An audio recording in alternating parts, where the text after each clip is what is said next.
Okay, let's start from there. Before I start, as I said last evening, I must confess I have no special qualification to talk on this subject. And therefore, being a student of this science, like many of you, I know just a little bit of it. I know as much as I've studied, no more. So this is a big limitation on me. So don't expect the answers which you would expect from an expert, because I am no expert. But since I am a student and you are also students, we could share some thoughts. When we think of positive thought and positive thinking as a means to beat the mind with, it's just like saying using a dog's tail to beat the dog. Here we are trying to deal with the substance of thought, that is the mind. That seems to give rise to problems. And we say we are going to use that very mind to beat the mind. Just like holding a dog's tail to try to beat the dog. We just can't do it. I have not come across anyone who has been able to use the mind to either subdue the mind or to tackle the mind in a way that it becomes useful to us. The mind is useful in many ways. Thought is useful in its own way. But if thought is an obstacle to what we are trying to do, and if the mind comes in the way of what we're trying to do, we can't use the mind to correct the imbalance or to remove the obstacle the mind itself is raising. Therefore, whether you call it positive thinking or you call it negative thinking, it doesn't help. Thinking doesn't help in that situation.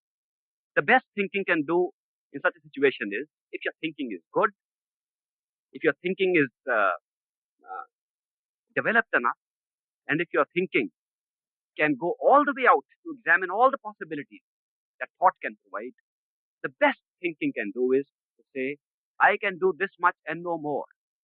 And what you are trying to do, which is to remove the obstacles of thought, is beyond me. That thought should be able to suggest this much is the best contribution that thought can do. It has been recognized for a long time that intellect operates under certain conditions, which conditions are themselves an obstacle to realization. And therefore, the best intellect can do, and the best contribution intellect can make to our understanding and realization is to say, I can do no more than that. If the intellect can discover its own limitations, it has done a good job. And I guess thoughts, which are the manifest form, can make the best contribution by saying, thought can go this much and no further. Now let's see how far thoughts can go, whether they're negative or positive. All thoughts must take place within the laws of time and space and causation. There are no thoughts which can occur without time, space, and causation. All thoughts take that form. The thinking mechanism requires these conditions. It is a necessary precondition for thinking. And when we are trying to analyze the very nature of time, when we are trying to transcend time, as it were, when we are trying to understand concepts like timelessness, then thought by its very nature and definition not only becomes an obstacle, but defines the area where it must stop and something else must take over. Now it's here that the question arises that if thought cannot go beyond what is within the domain of time, space, and causation, what is it that can take us beyond that? Must be something. A lot of people talk of realization all the time. People talk of meditation, in which in a moment they have got a grasp of things which they couldn't get in time for a long period with intellectual understanding and logic. We call it by different words. The two most popular words used are love and intuition. I said last evening that these are two functions of the soul, and you can have both love and intuition, experience of love and experience of intuition without invoking the laws of time, space, or causation. You can have this experience even here. You can have love for somebody, for another person here. And in that instant of love, when that particular instant takes place, when you realize you are in love, no time has been used. There is no time for the experience of love. There is time required for thinking over the love. There is time required for any events we connect with love. But for love itself, no time is required.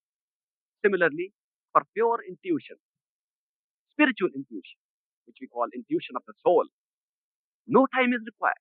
We say, just in a flash, this thing came to me. And that flash seems to constitute the area where intuition works. And that flash does not have any time. So we know that there are functions which our consciousness is performing, which do not need these laws of time, space, and causation.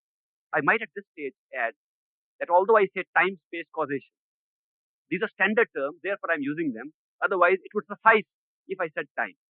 Because time includes space and also includes causation. If you were to have time, you have to have the beginning, the middle, and the end. You have to have the past, the present, and the future. And therefore, when you talk of time, you automatically create conditions for space and for causation.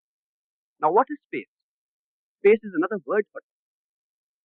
When Einstein described time as a dimension of space, he started from space, therefore he had to go back to the fourth dimension. But if you start from time and use that as the main dimension, you find that space is merely an extension of time. I'll give you a small illustration to bring this point, make this point a little clear. We have talked of the stars in the heavens, which are out in space. And the nearest star seems to be 1 light year away. And some of the furthest ones, the quasars and others which we have recently discovered and seen through giant electronic telescopes, seem to be several billion light years away.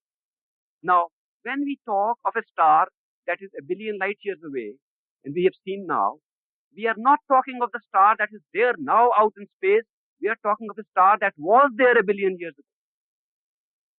If we talk of a star which is 1 light year away, which is the nearest to us, incidentally, out in space, outside of our planetary system, solar system. If we talk of a star which is 1 light year away, we are talking of the star that was there 1 year ago. It is not that we know what is there now. To know what is there now, we have to wait for another year.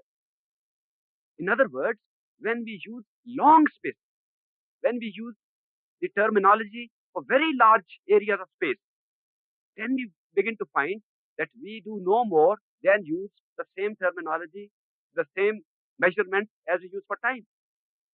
We use 1 year ago for time, and we use 1 light year ago for a star. That means that the depth of space seems to be incapable of perception by us, except after the elapsing of certain time, because it has been established that nothing can travel at a velocity greater than the velocity of light. That being so, this puts a limitation on how far we can have present knowledge of things out in space. Since nothing can travel at a velocity higher than the velocity of light, we can see nothing a little further away from us at this time, at this moment. Whatever we will see will be in the past. Because we can't see immediately, it must take time to come to us. Therefore, all that we see has taken place in the past. What is happening right now, we have to wait for more time to pass before we can see it. In other words, there is no difference in long space and in long time. Both are the same. Now, this is merely to illustrate the point. In fact, the same thing would apply even to short space and short time. When I look at you or you are looking at me, there's a time lag between your seeing me and my being where I am. So whenever you are seeing me a little later because of the time lag, because of perceptive processes. The perceptive process may be through the fastest means of transmission, which is light, or by the slower means of audition and hearing and touch and so on, which are slower, which take more time for the perceptive process to pick up.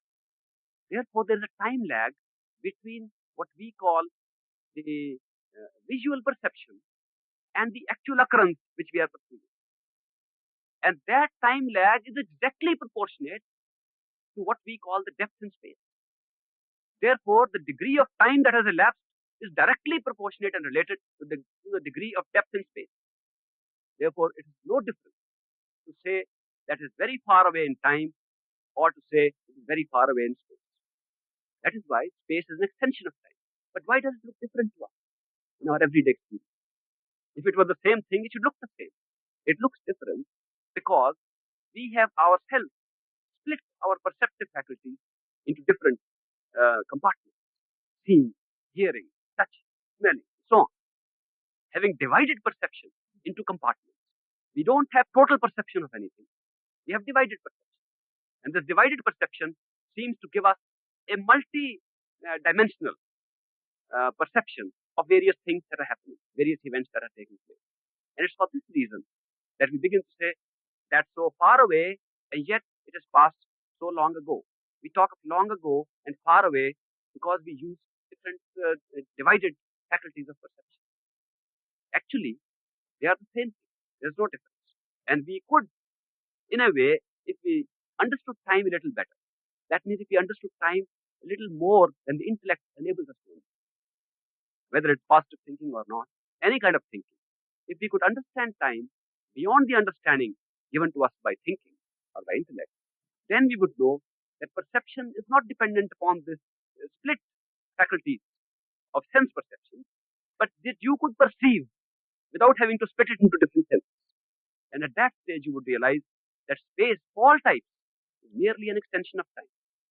That the laws of causation, which arise from there being a beginning and an end, and a middle, which are arising because of the process of time in the way in which we know it now, namely a unidirectional single space time where it's moving according to the ticking of the clock. This kind of time creates a setup in which we perceive only through this law of causation. Something happening first, something happening later. Imagine if this time were pulled out of that, there would be neither cause nor effect, because they would be simultaneous.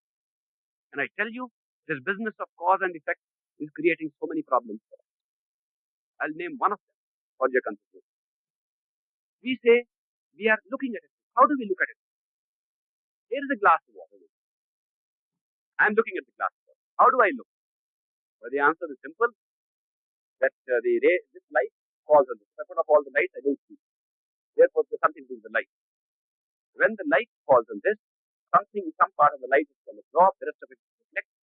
That comes up in almost parallel lines and goes into the eye through the lens, forms an inverted image on the retina. The retina with bones and rods, they pick them up through the optic nerve, take them to the brain center, right place, and the brain then creates the right kind of vibration, which is picked up by consciousness. So if you are unconscious and the whole thing is operating, we don't see. Even if we are unconscious by a hit on the head, or we are unconscious by ether, we can have our eyes open, have a look at it, put the light on, we don't see. But if we are conscious, we see. Therefore, we say, this glass of water is the cause, and my seeing of it is the effect. There has been no proof offered yet that that is not the cause, and this is the effect. I put it to you that it's the other way around. In fact, it is the other way around. That because your power of consciousness has the capacity to project, therefore you are in a position to form the same kind of impulses in the optic nerve. Therefore you are in a position to form an inverted image of this glass on the retina. Therefore you are able to project that into this glass. In any case, you will see it the same way. Supposing this glass were not there, but the human retina had a built-in capacity to develop an inverted image of various kinds.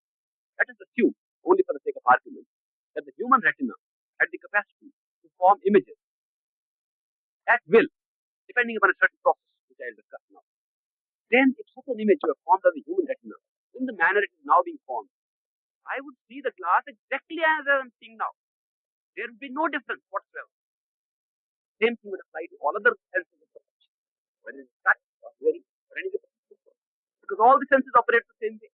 Through our nervous system, they pick up these impulses, they carry them, and because we believe in this unidirectional business of time and in the business of cause and effect, therefore we have begun to believe that this world we live in, all things of matter that exist around us are the cause, and our perception of them is the effect.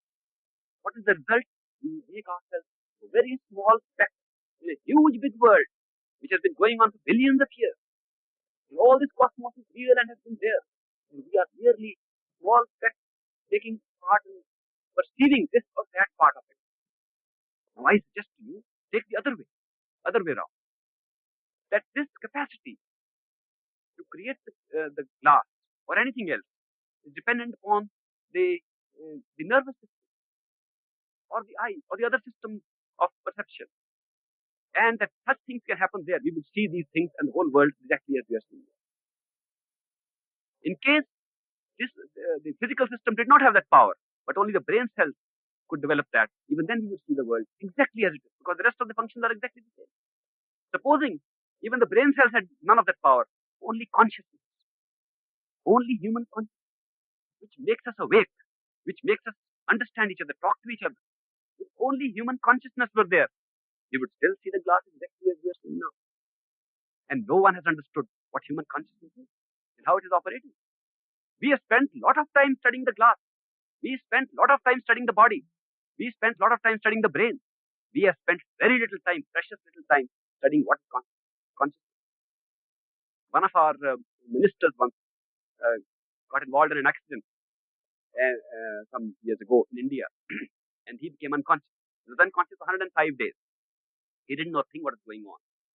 So all kinds of doctors were called in. Since he was an important person, doctors were called in from all over the world. Some of the best, the most modern brain surgeons were called in. I remember one was called in from Montreal, somewhere in Canada. He was supposed to be the best in the field. And he brought a number of experts. And then when he came there, the chief minister of the state where it happened, with whom I was working as a civil servant, he and I, we went and questioned that doctor. And we said, "Doctor, we want to know what makes a man conscious. You are an expert in this." He said, "I have opened up thousands of doors. But this is, sir, a question that has not yet been answered. And philosophers and medical men, religious men, experts in all fields have been trying to find an answer. We have not found an answer. In fact, we cannot even say which part of the brain really holds consciousness. We assume there is some evidence, clinical evidence, to say it is the central part that goes down the spine. That part, we are not sure. And certainly we are not sure what constitutes consciousness. This is the state of affairs. This is how much we know of consciousness. And it is that consciousness alone which gives rise to the experience of a glass. And merely because of this business of causation, law of cause and effect, we take this as real, and that is the effect. I put it to you that those who have done a little work as students of consciousness, those who have decided not to spend too much time on this, but to spend some time on this, they've gone into the basis of consciousness. They've gone inside the mechanics of consciousness. They have seen that the power to project a glass lies in consciousness. That what we call perception of a glass is a projection of a glass. That what we call as the coming into being of a whole world, as the creation of a world, is not a physical world which we can see, but a world which we can project, and therefore we see. It is not that a world exists outside which we perceive and we can catch inside and therefore have experience. It's a world that exists in consciousness, which we can project outwards and therefore see and feel as we do. That's right. That's quite right. This is exactly the point I'm making. All I'm saying is that here is a point, an instance. I am seeing a glass. I am assuming because of the law of causation that this is real, and my seeing of it is transitory and depends upon the glass being there. This causal direction has never been established. Even in time, nobody has been able to prove, even in time, that this occurs first and the experience of the glass in consciousness occurs later. Even that has not been proved. It is simultaneous. The seeing of the glass in consciousness and the glass here are simultaneous, with no time lag at all, not even the time lag that we ascribe to space. With this situation, where is the proof that this glass exists by itself, and merely because we see it, therefore we are seeing it? I say because we are seeing it, therefore the glass exists. Now, if this was so, it's so basic. It's so basic, it would throw an insight into the laws of consciousness and how it operates. And therefore, when we are trying to understand these things, which are the very basis of creation, it helps us a lot. We talk of the word creating everything. I mentioned briefly yesterday. How can the word create everything? How can the word turn into matter and all that? What is meant is very simple. That the word being the inmost core of consciousness, from there it can project a world and thereby become conscious of it. Becoming conscious of a world which looks to be outside is the same thing as creating a world outside. And when you create it with certain well-fed in principles, that world looks as real as if it exists in spite of yourself. Now, if you were to follow this logic and accept it for the sake of argument, that in fact the whole world lies all tied up in consciousness, and from there we project it at different levels. All these things become clear. What are the various stages of the sense? What are the levels of consciousness? What is realization? What is being one with God? How there can be only one consciousness? How everything else is just a projection of one? How there has never been more than one? How there's only one soul? All these so-called things which create dilemmas and problems for us become solved. This one concept which thought cannot understand, which thought by its very limitation of acting in causation cannot grasp fully, which our spirit can. Even while I'm talking to you, you'll notice there's something that's trying to get in, and yet there's something that's trying to hold it. How can it be? And you'll notice it's a thought process in time which is trying to hold it back. There's something else which is trying to grasp. You can have direct experience of the function of intuition and love or identification and the function of thought right now. There is an experience which you can see and thereby discriminate between your own powers of analytical thinking and the powers of direct perception. They are functioning all the time. Therefore, I say that if this point were to be grasped, that the whole thing is come into being, what we see around us, because of the powers in consciousness, it will answer most of the questions. It's a difficult point to grasp. Thought does not enable us to understand it fully. But if it is understood, it answers many questions. One of the things that follows from this concept is that consciousness is the all-powerful thing. It holds everything. And this whole world, the whole cosmos, its entire billions of years, its depth of space and depth of time, all is just one flash of creation. Instead of becoming a small speck in a big wide world, you have just one flash of the world in a big, huge, powerful consciousness, which is the truth of it. When this awareness comes, not merely by trying to scrape this by intellect, when this awareness comes by shedding covers which force us to act in time, the body, the sense perceptions, and even the causal body or the mind, when we shake these covers off, which force us to think and consider of all these things in terms of time, then we realize, this was the consciousness that gave rise to everything. We realize what the soul is. And when we realize the totality of that consciousness, we realize what God is. This is called God realization. God realization is no more than the uncovering of total consciousness, the single total consciousness that alone is operating and has always operated. There has been none else, ever. Nor will there ever be. So to discover total consciousness, that is God realization, that is realization of the self. And all that we talk of meditation and various techniques of discovery of the self, they are all directed towards the self. How to uncover those obstacles in our way of discovering the reality of consciousness. Because if you knew what is consciousness, you would know everything that is around consciousness. Because what it is conscious of is arising because of consciousness. That is why I would come back to that question and say that there is a very limited role for students of this time that positive thinking can play. Positive thinking can guide us towards the conduct of life. It can direct us towards the limitations with which we are with which we are encountering, the limitations that are around us. But it cannot help us to overcome those very obstacles which arise because of thought, whether positive or negative. Yes, sir. That is true. We are giving far more importance to intellectual development than we are to development of the spirit or the spiritual intuition. You can do it unofficially. Why do you want to do it officially? How does it? So long as we do it. So long as we do it. What are we doing here, sitting together? We are doing precisely that.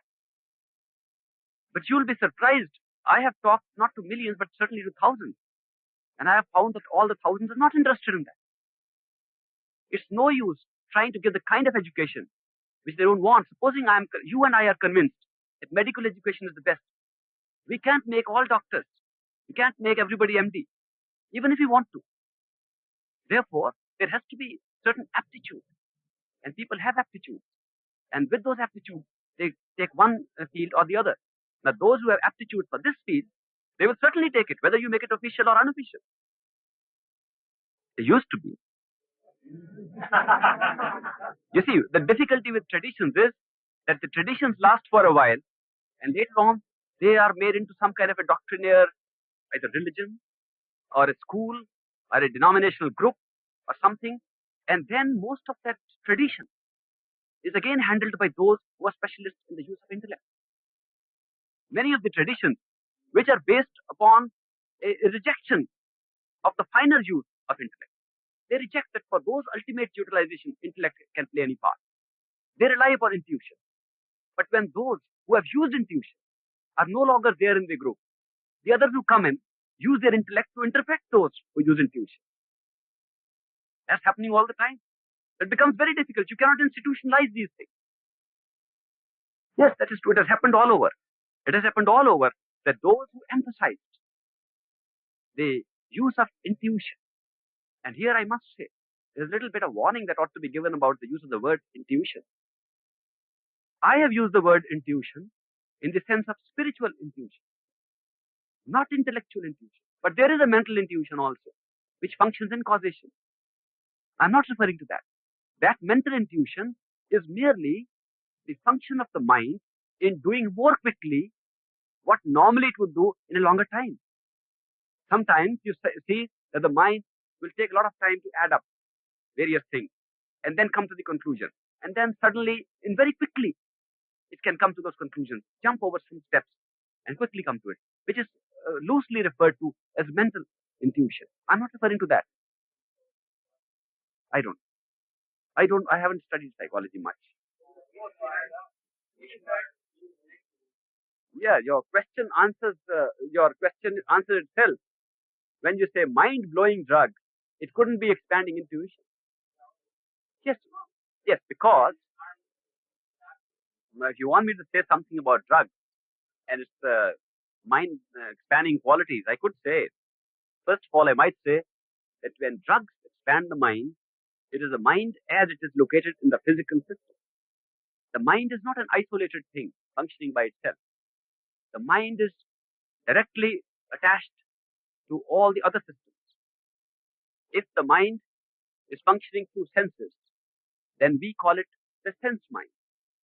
Because it is not operating by itself, it is operating through the cover of the senses. When the mind is operating through the cover of the senses and also the cover of the physical body, we call it the physical mind. Because that mind is not free to do what it would do if it were not so covered. Therefore, when a mind is covered by the sense perceptions and also by the physical system, it operates differently. These drugs you referred to operate only on the physical mind, which means they give rise to extraordinary experiences, unnatural experiences, rare experiences, experiences which have some kind of a reflection of experiences that would arise in a mind that is not so tied down, but they are all physical experiences. And the manner of verifying that they are physical experiences is very simple. Here we are having an experience right now. To tell you the truth, people say, Ishwar, have you seen a miracle? And I say that I'm seeing you is the greatest miracle. It's a fact that we can see, that we can have experience of this world as we are having. It's the greatest miracle. We don't call it a miracle because now we have started using the definition that what is different from what we are seeing must be a miracle.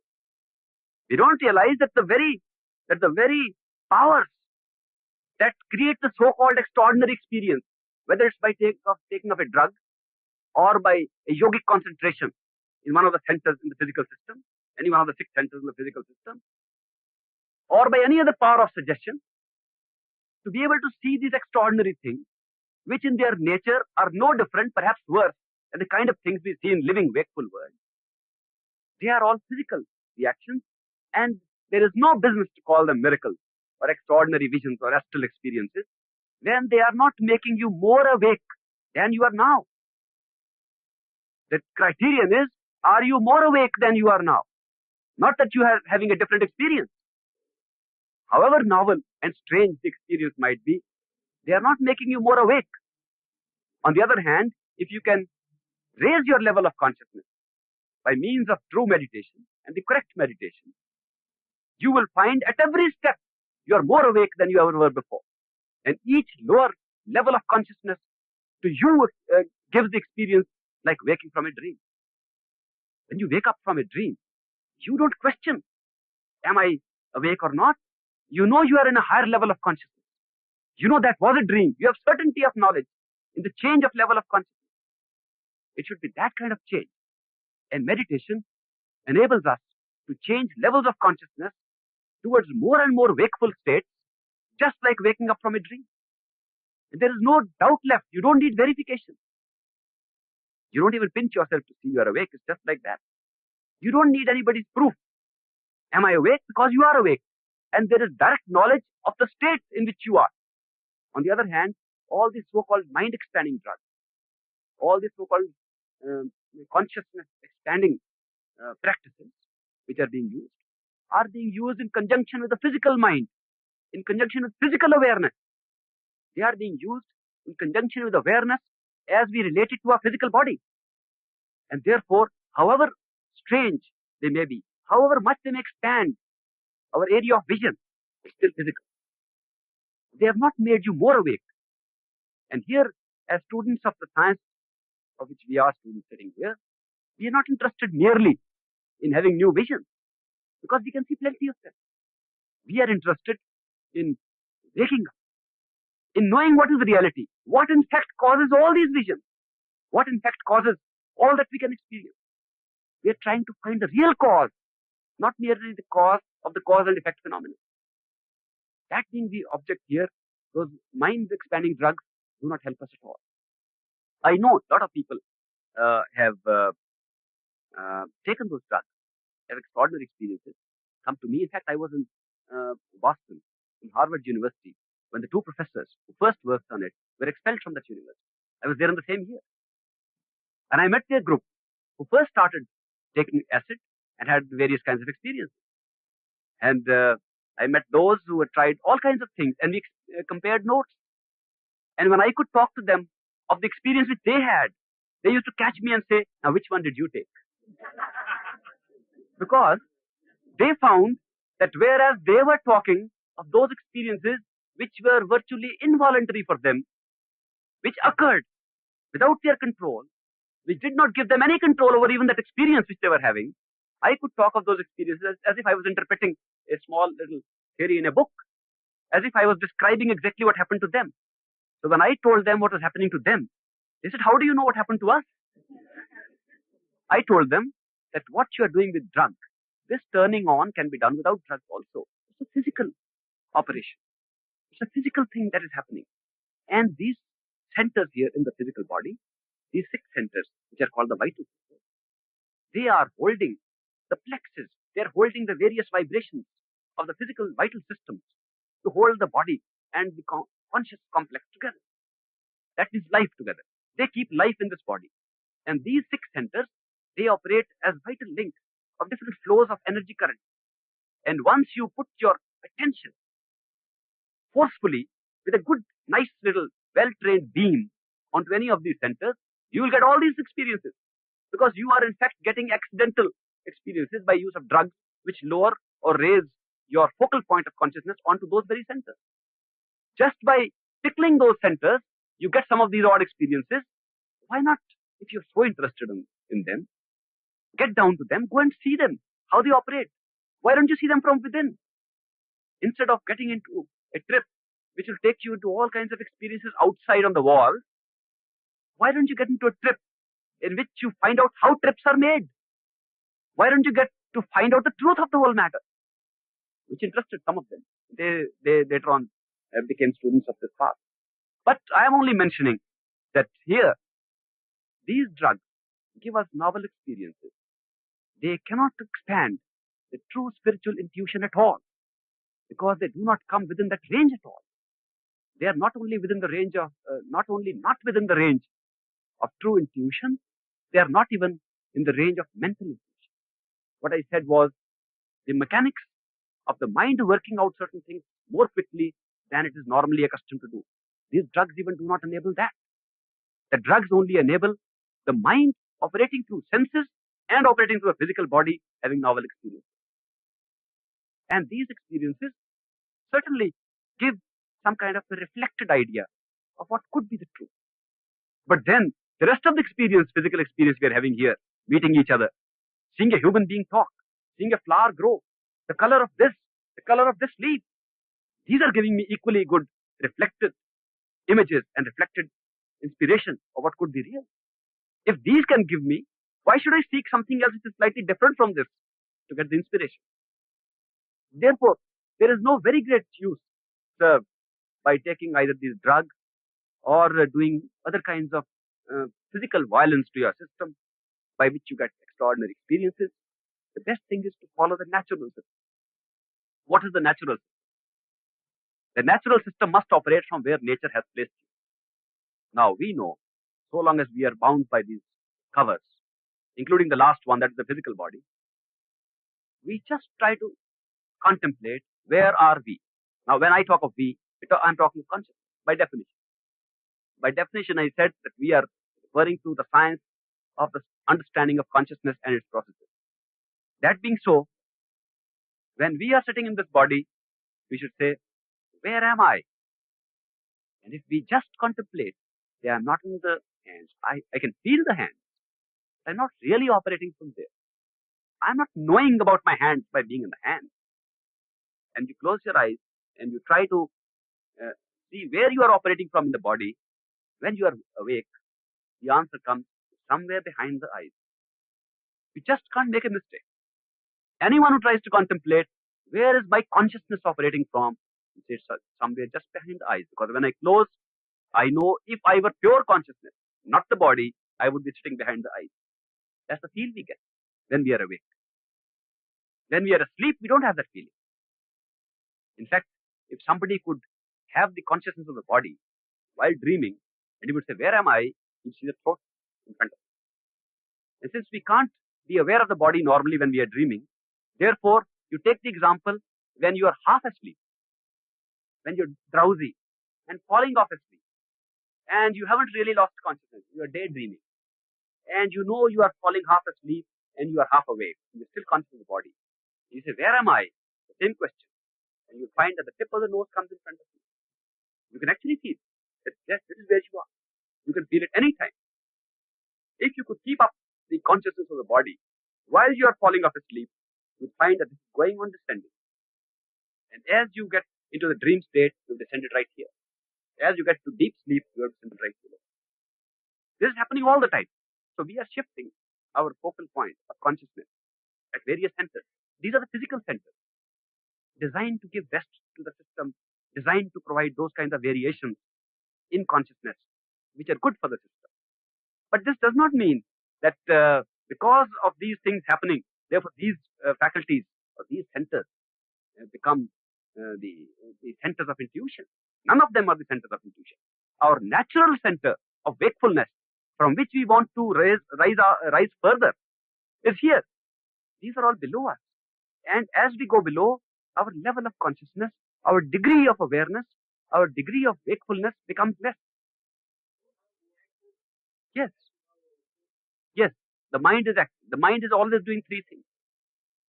Always. The mind is sensing, the mind is reasoning, and the mind is creating. I explained yesterday how the mind performs these three functions all the time. The mind is picking up elements of sense perception from the various senses, thereby saying, I know this through senses.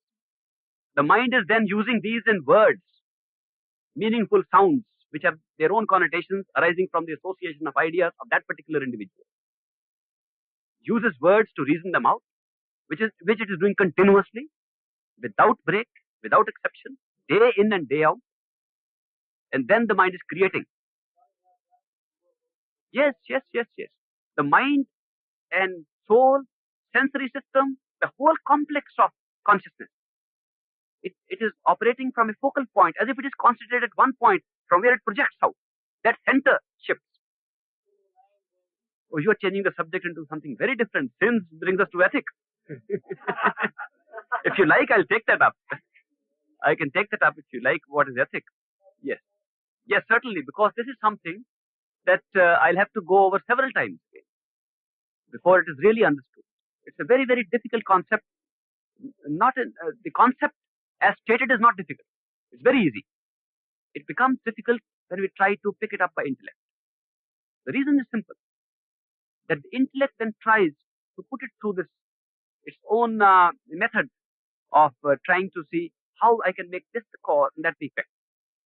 And then some difficulties arise because we have been brought up from birth into assuming that this is the cause and that's the effect. Now suddenly somebody is reversing the whole process. It takes a little time to absorb something quite new. But the concept is not very difficult to state. It's difficult to absorb. Therefore, I'll go over it again. It is this, that the seeing of a thing is real. I put it a different way now. I'm trying to put it a different way to make my point. I say I'm seeing the glass. The seeing of the glass is real. It is absolutely real. It's as real as God. But the glass is not. Which means that when I see a glass, the seeing of the glass is a real fact. Because I am seeing. There's no question of doubting that. But the inference that my mind is reaching, that because I am seeing the glass is really existing by itself, that is wrong. That means the coming of the glass into being as it is not independent of the process of seeing the glass.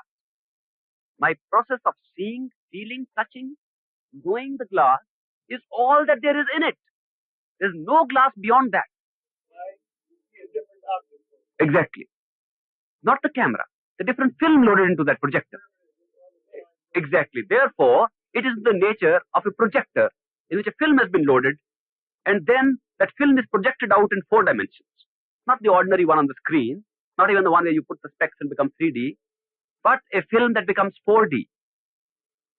It's a 4-dimensional film which we are watching. It's so real that we take it as real.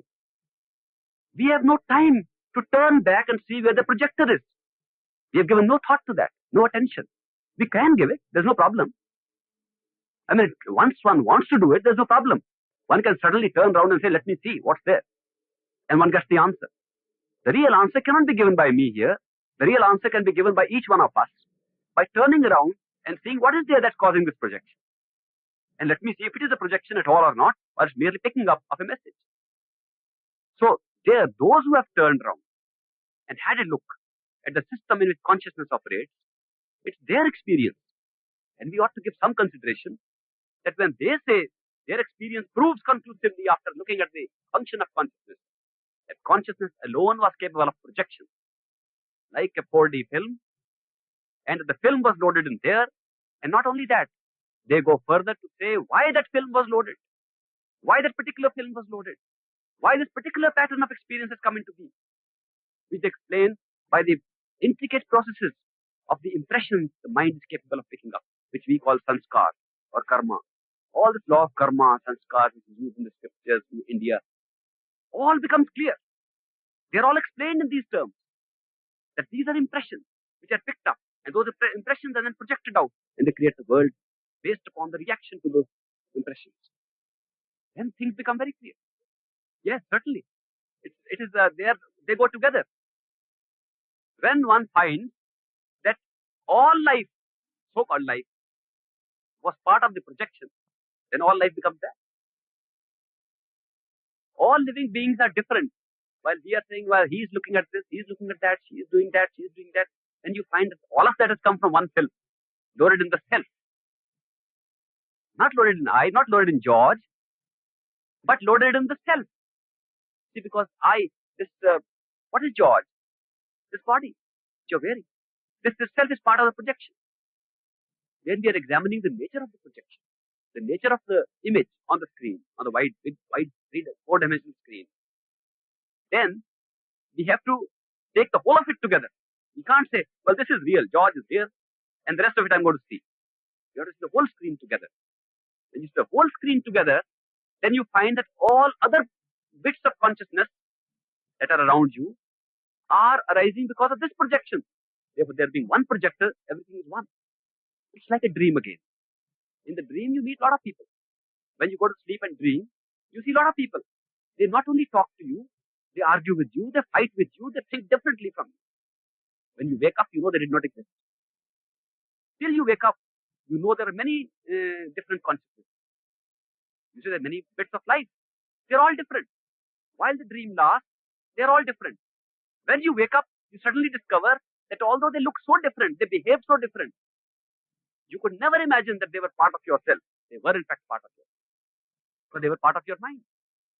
In the same way, if this mechanics of meditation could help us to awaken further from this big, much better dream, we would find that all these things we saw, all other bits of life we saw, were dream creatures, therefore projections of you. There was one dreamer alone. And all the way up, right to the totality of consciousness, which we call God. God realization means becoming God. To have totality of consciousness means being totality of consciousness. When you are that, you discover there was always only one totality of consciousness. It has never been split. At no time. The dreamer has dreamt many dreams and thereby created creation. But there has been not more than one creator at all, including the so-called self, who is a human being. There has always been one. Once you understand this mechanics of creation through consciousness, all the doubts which we come across by reading these books are resolved. Everything falls into place and the answers are provided to us. Intellectual questions included. But this is a difficult concept to understand because we have been brought up to this age with a different concept. That's what it means. You understand this concept that I have explained, it will explain all the terminology used in any of the books. I have not come across any contradiction between any two books, any two philosophers, any two mystics, once this concept is understood. They all fall into place. Yes, sir. That's right. Now, what's the question?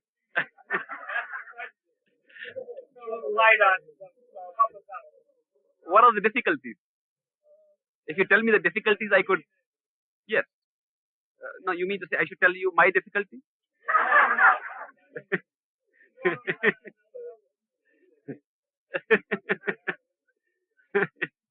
You know, the method is very simple. Our technique of meditation is extremely simple. It is so simple that sometimes people don't accept it because it is too simple.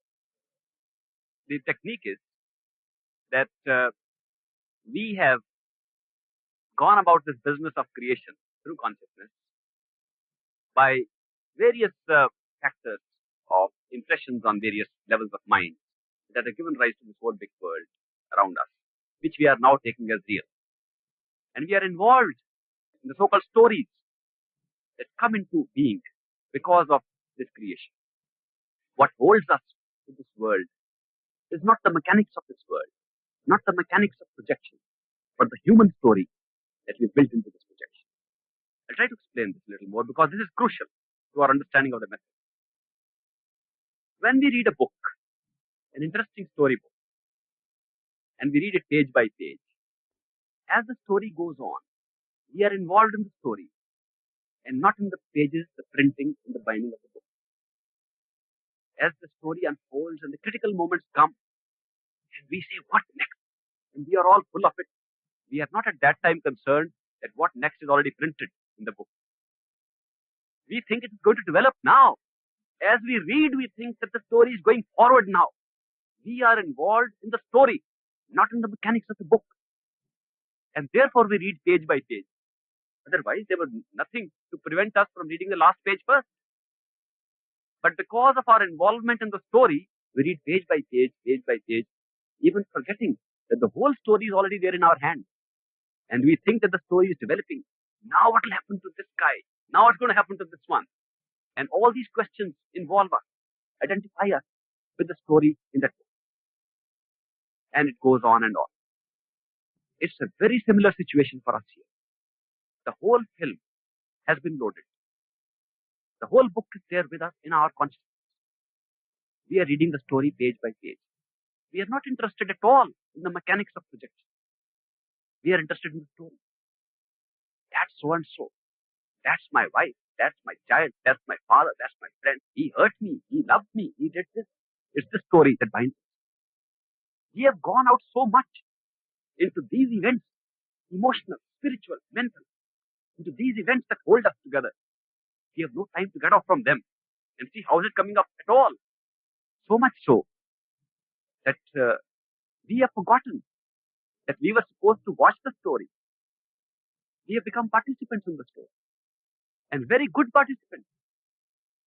We do not differentiate between ourselves, even the real self, and the characters of the story. Yes, but it is a self-imposed illusion because we enjoy it. We like it that way. It's a good part of the story. If that were not there, the story wouldn't be that interesting. You will see that all the elements of the story which make it look real are the essential elements of the story. It wouldn't be sufficiently good. Now, after all, we call it a play. All right, instead of calling it a story, I call it a play. It's a huge, big play going on, in which we are all acting. Who is the audience for this play? The audience is naturally the totality of ourselves. Nobody else is watching the play. We are in the play, we are watching the play. We might say the totality of consciousness is the audience of this play. Totality of consciousness means God. God is the audience for this play. You think God could have a poor play put up? We go to see a play in Broadway or off Broadway, in New York recently. We go to a play and we think that play is good, in which the actors live real parts. They act so really that they forget they are actors. And that's the real good play. And the more sophisticated the audience, the more live parts, the more real acting they must do. And if the audience is as sophisticated as totality of consciousness itself, as God himself, the acting must be perfect, with no room for any flaw. Therefore, he has arranged it that we so act that not only do we act like real people, we become real people. There is no scope left for destroying the play. And if some of us weak actors were to discover that we are acting in this big play, we'd start shouting up, it's a play, it's a play, thereby destroying the play, the beauty of the play. In a good play, if an actor comes up and says, oh, I know it's a play, he may have said the truth, but he has spoiled the play. When the object of this whole show is to set up a play for God, surely no chances could be taken, and he has taken no chances. Because he has made each one of the actors firmly convinced that this is real. The system of projection from consciousness is such that the totality of consciousness in each one of us, and there's only one of us, incidentally, that's the self, that totality of consciousness has been able to project a play which it has created so beautifully it looks real. And you are in no position to say it is unreal till you are out of the play. Therefore, you cannot do any damage to the play. Only that person can really say it's a play who is out of the play. When he's out of the play, if he were to come back on the stage, he'll still play very well. In fact, he'll play better. If a person has an awareness of the play outside the play, he'd come back and act even better because he knows the object of the play. But if a person, while acting, suddenly says, I know it's acting, he's only doing damage to the play. That is why no such risk is taken.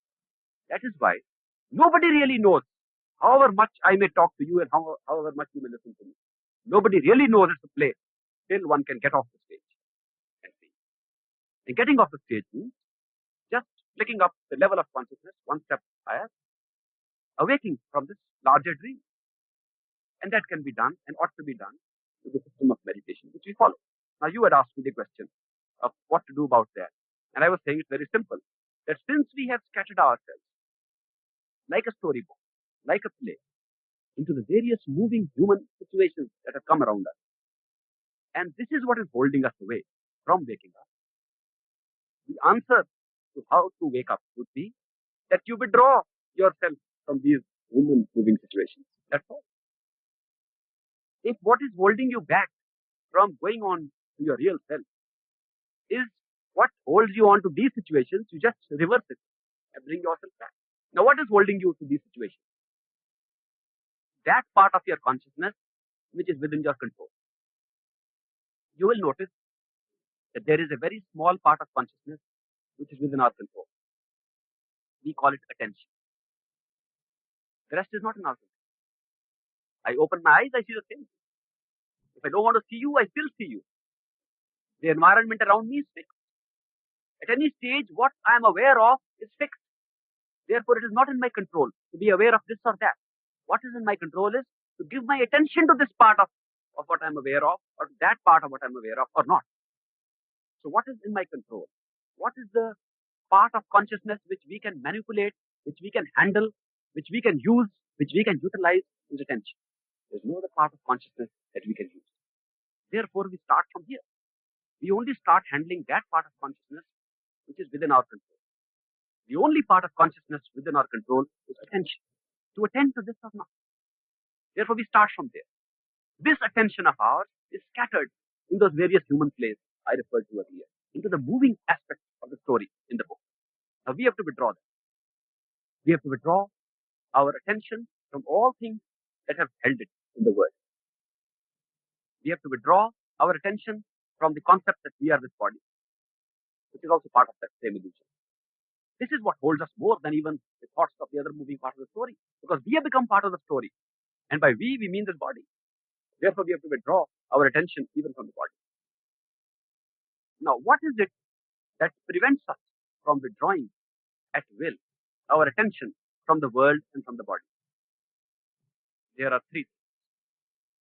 The most important obstruction to withdrawal of attention from the world and the body is the thought process.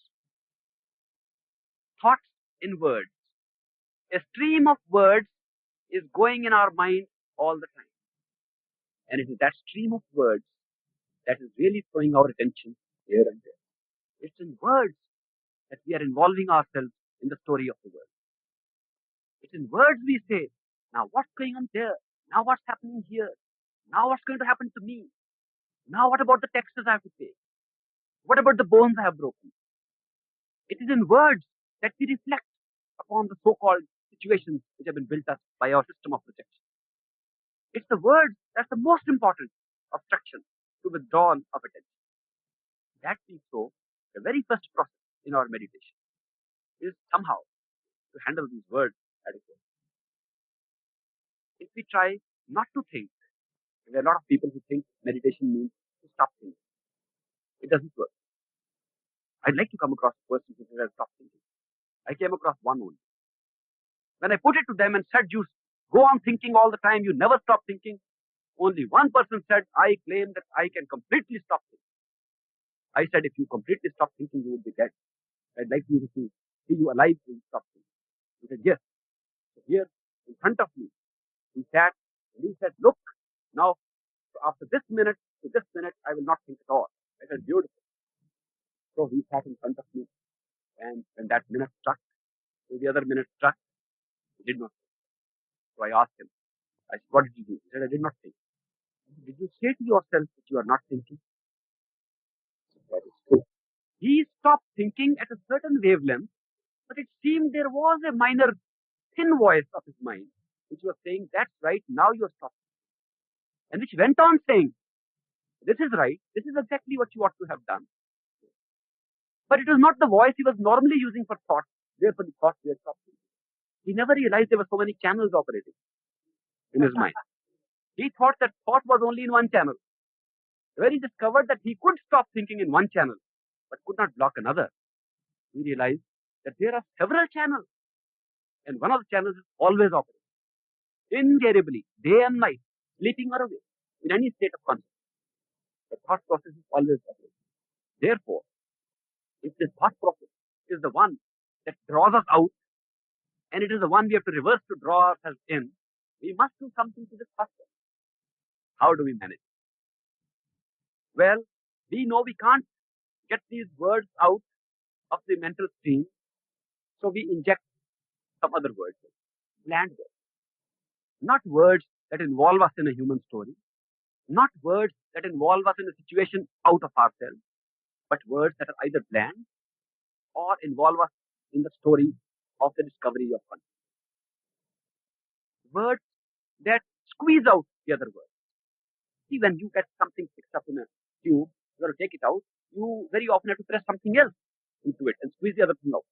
It's the same way. In this stream, in the channel of thought that keep on flowing all the time in our mind, we squeeze in land words, which we call the repetition or simran as part of our meditation.